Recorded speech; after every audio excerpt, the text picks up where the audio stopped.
Olá galera, seja bem-vindo ao canal Guitelis na área e vamos lá para a nossa primeira análise do mercado cripto do ano de 2024. Lhe desejo um feliz ano novo e se prepare porque 2024 será um ano muito próspero dentro do mercado cripto, beleza? Tenha um ano de extrema abundância e saiba aproveitar toda essa abundância que você vai ter diante da sua frente ao longo desse ano. Bom, se você não é inscrito no canal, considere se inscrever. Aqui eu trago um mega conteúdo todos os dias da semana, principalmente quando eu falo sobre a análise on-chain. E caso esse conteúdo venha fazer sentido para você, deixe seu like para dar aquela força pro canal e para mostrar que o conteúdo está sendo relevante, beleza? Bom, bora lá analisar então, vamos ver alguns gráficos aí, alguns indicadores para a gente entender o que está acontecendo e como que a gente está entrando no ano de 2024.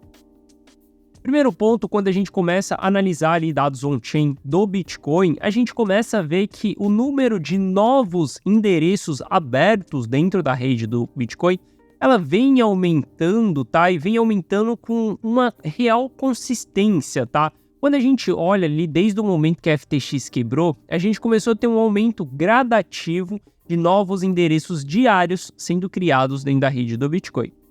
E a gente vê que em alguns momentos específicos a gente tem grandes volumes muito altos de novos endereços sendo criados, volumes mais altos que a gente teve até mesmo no nosso topo cíclico.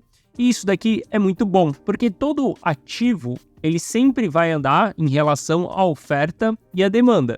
Se a gente tem novos endereços chegando, significa que novas pessoas estão chegando no jogo, né? Ou você está transacionando ali entre carteiras suas e aí você acaba também criando um novo endereço.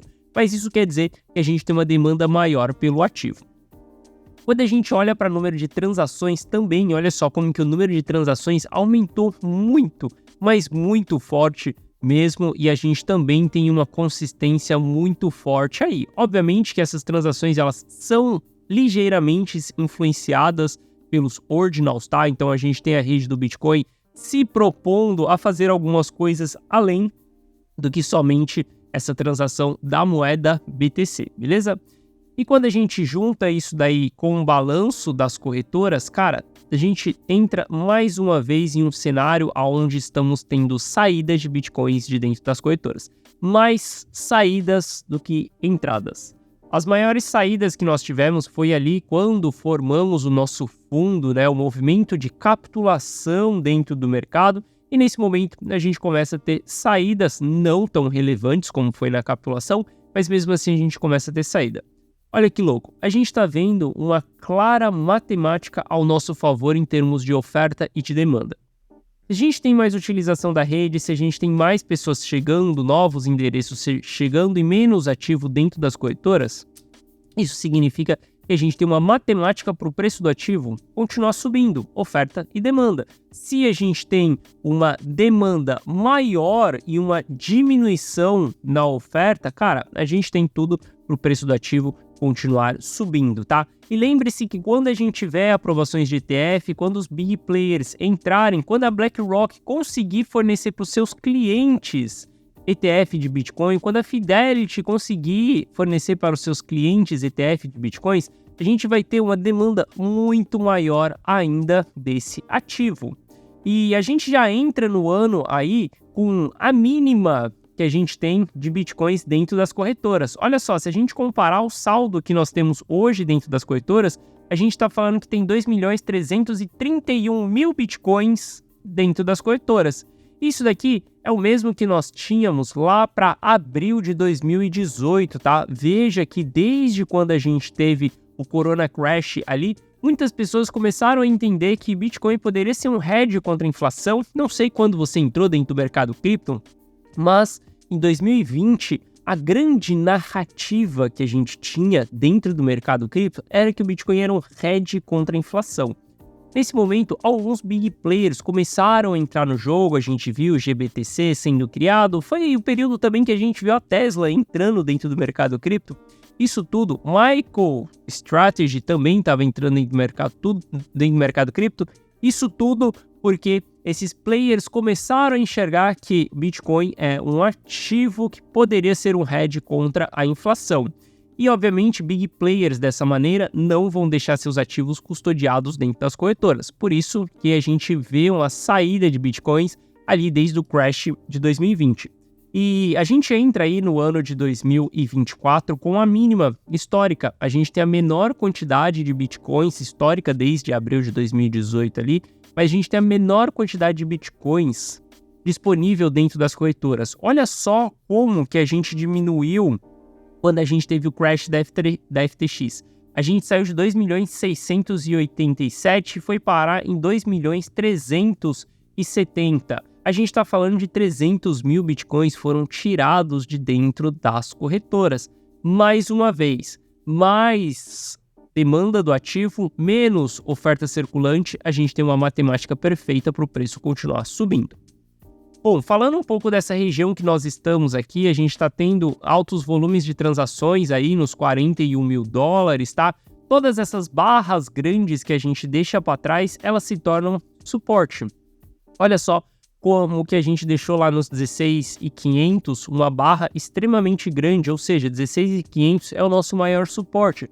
Por isso que eu falo muito com vocês que, para mim, a gente não vai voltar nos 16 mil, esse é o primeiro ponto, e eu não vejo que o mercado vai perder os 16 mil dólares. Se a gente voltar para essa região, a gente tem um ótimo suporte dentro dessa região, a gente tem a maior quantidade de bitcoins e uma zona só seria essa dos 16.500, beleza? Então esse daqui é um alto suporte. Um grande problema é quando a gente está caindo no mercado e essas barras estão ficando para trás, elas estão ficando para cima. A barra cinza aqui é exatamente o preço que nós estamos.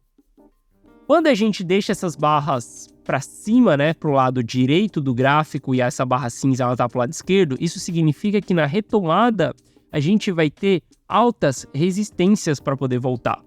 E quando a gente vai subindo e a gente vai deixando essas barras aqui para o outro lado, a gente vê exatamente que nós temos grandes suportes aí, beleza? 41 mil dólares é um grande suporte do Bitcoin. Olhando para o price action do Bitcoin, a gente está dentro de uma lateralização, tá? No gráfico de 4 horas. Olha só, a gente pode traçar o nosso canal lateral aqui para a gente entender aonde é a zona de topo, aonde é a zona de fundo dentro dessa região.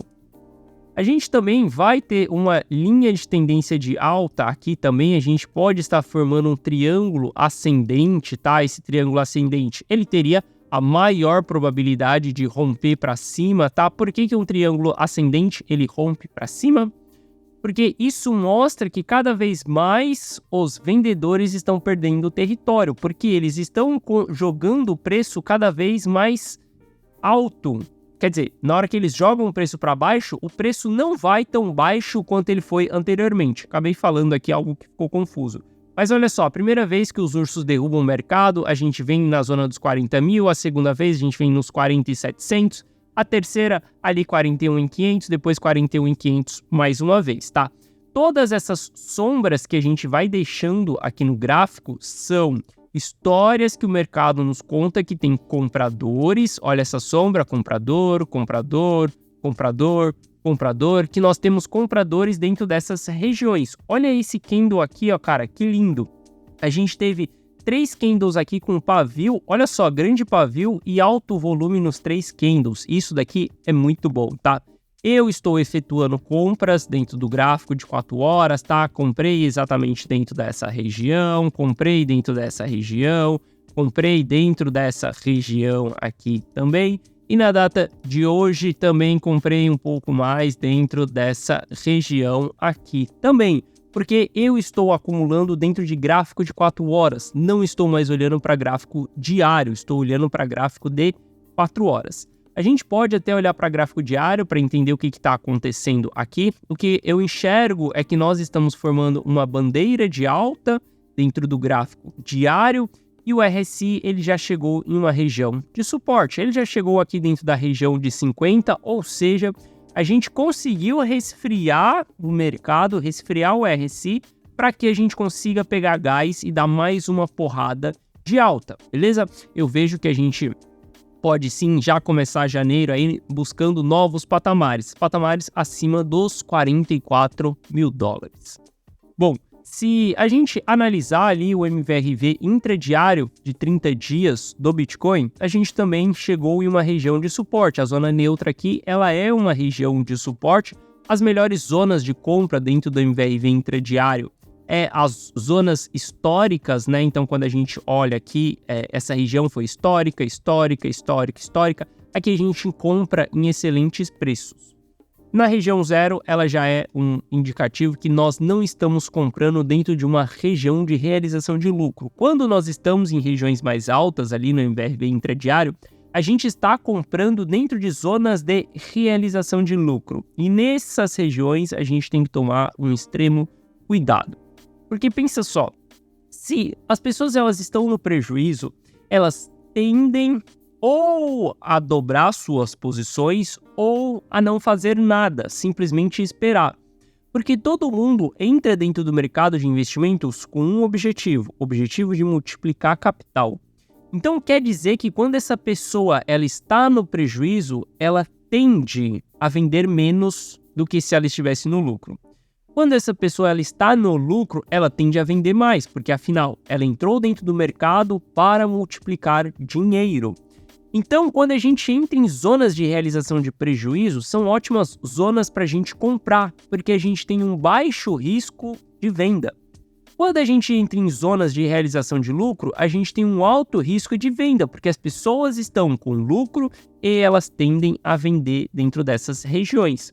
Claramente no MVRV a gente consegue ver as vendas quando a gente encontra as divergências, né? Por exemplo, quando a gente vê o MVRV caindo, o preço andando de lado ou o preço subindo, a gente vê uma pequena divergência dentro dessas regiões, tá? Olhando aqui para a região que nós estamos, para mim é um ponto de compra, por isso, mais uma vez, eu comprei na data de hoje, também montei posições para dentro da carteira rumo ao milhão. Se a gente for analisar Ether ali, ó, olha só, Ether também está próximo dessa zona neutra. Lembra, quando eu falei ali no BTC, eu falei que a gente tem as zonas históricas, né? Ether, a zona histórica é essa daqui, mais ou menos, ou um pouco mais para cima aqui, para a gente considerar essa zona histórica. Aqui é a melhor região para a gente comprar. Só que dentro da zona neutra já é uma boa região para a gente comprar. Olha só como que a gente veio aqui ali dia 17 de outubro, Ether estava avaliado a 1.900, depois ele voltou, repicou, foi buscar os 2.100 mais uma vez. Então, comprar dentro dessas regiões, olha só, a gente comprou essa região aqui, ó, por exemplo, eu falei a gente comprou, mas eu nem lembro se eu comprei nesse dia aqui ou não. Tem que olhar no gráfico. Mas, quando a gente olha para essa região aqui, ó, é uma zona de compra. Estamos dentro da zona neutra. O preço vem até aqui e repica. Mais uma vez, nós estamos dentro dessa zona de compra. Onde que é zonas de realização de lucro? Cara, é só a gente olhar para as zonas históricas aqui, aonde que o múltiplo do MVRV nos mostrou que os players estão realizando lucros. Simplesmente isso. Quando a gente olha para dados on-chain, a gente está analisando o comportamento dos investidores. Através do comportamento de cada ativo, você encontra o padrão daqueles investidores. Se as pessoas tendem a realizar lucro com 10%, com 20%, com 30%, e você começa a seguir aquele jogo, você começa a jogar aquele jogo junto com esses big players que estão realizando esses lucros, beleza? Bom, se a gente der continuidade aí um pouco mais para Ether, a gente vai ver que o TVL da rede da Ethereum, ele vem subindo novamente, tá? Isso daqui é algo muito bom para a rede. Obviamente ele está subindo porque todos os ativos estão valorizando, então consequentemente a gente tem uma valorização também, a gente tem um aumento no TVL dentro da rede. Mas isso daqui é um bom sinal sim para a gente olhar para a rede da Ethereum. E se a gente olhar para o balanço dentro das corretoras, cara, a gente só tem 11% dos Ethers disponível dentro das corretoras. Galera, eu sei que Ether foi muito criticado nessas últimas semanas, né? Especificamente porque a gente viu o quê? O ecossistema da Solana subindo e aí todo mundo começa a olhar para a Solana e aí começa aquela velha história de que agora a gente tem uma Ethereum Killer mais uma vez. Eu invisto em Solana, gosto bastante do ecossistema da Solana, tá? Acredito na tese, cara. Desde o ciclo passado, fiz dinheiro com Solana no ciclo passado. Nesse ciclo, eu tenho Solana, o ativo dentro da carteira rumo ao milhão. O que mais me trouxe lucro foi a Radial, que é exatamente a DEX do ecossistema da Solana. Mas saiba que Ether é a principal call que a gente tem para 2024. todo mundo tá olhando para aprovação de ETF, de Bitcoin, né? Todo mundo querendo saber sobre as outras blockchains. E lembre-se que há solicitação também de ETF de Ether. E lembre-se que Ether ele é um ativo deflacionário e um ativo ESG para os big players. Eles adoram isso. Galera, essa é a maior call que a gente tem diante da nossa frente, beleza? Ether, para mim, cara, simplesmente vai ser um dos ativos que mais vai surpreender nesse ciclo aí. E quando a gente olha para o balanço dentro das corretoras, cara, o ativo hoje ele é deflacionário e a gente vê que temos a menor quantidade de Ether dentro das corretoras desde 2016, quando ninguém nem conhecia a rede da Ethereum ainda, tá? Então isso daqui para mim é um excelente sinal. E se a gente olhar ainda para o price action, olha só, Ether barra Bitcoin. O que nós temos aqui? A gente tem uma grande lateralização. E nós estamos na base dessa lateralização. Isso daqui é muito bom, galera. Porque olha só, além da gente estar construindo divergência dentro do RSI, no Ether barra BTC, qual que é a divergência? Cara, a gente tem um preço voltando aqui dentro dessa zona. A gente pode considerar aqui que a gente tem uma lateralização, um fundo descendente aqui, depende ali se a gente for traçar no fechamento ou no pavio, mas o importante é a gente olhar que o RSI está subindo, galera. Quando o RSI está subindo, isso daqui é um sinal de que os compradores estão ganhando território. Eu já comentei com vocês que para mim Ether era para estar avaliado em $3.000 já. Ether é aquela tese que você olha e você fala, cara, essa tese é muito boa, e ela ainda não performou muito bem, ainda está enroscado. Só que na hora que essa parada estourar, aí as pessoas vão querer saber de Ether. Só que saiba que a gente não se prepara quando as coisas estouram. Eu nunca falei para vocês que o momento de comprar a Radial é agora que ela subiu 700%. Não é esse o momento de comprar a Radial. O momento de comprar a Radial foi lá atrás, quando a gente estava comprando. Tem o Radial, cara, a 20 centavos de dólar, a 20 cents. Então, a gente tem que olhar para as teses quando elas não estão performando.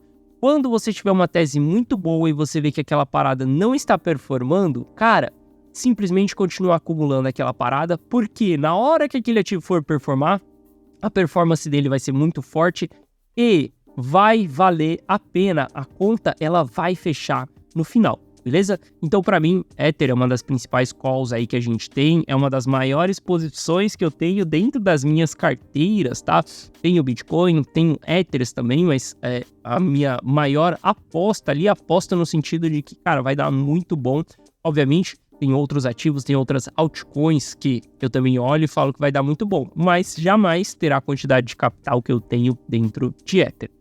Bom, estamos iniciando mais um ano aí, hoje é segunda-feira, sei que hoje é feriado, eu tô atrasado com o vídeo aqui, porque você sabe, né? Virada, a gente festeja ali e tal, acorda mais tarde e vocês sabem. Mas o importante é eu estar aqui trazendo esse conteúdo para vocês, cumprindo com o meu papel, que é uma análise para vocês por dia, todos os dias da semana, beleza? Estamos entrando em 2024, eu estou super bullish, super otimista para esse ano, principalmente com o Ether aí.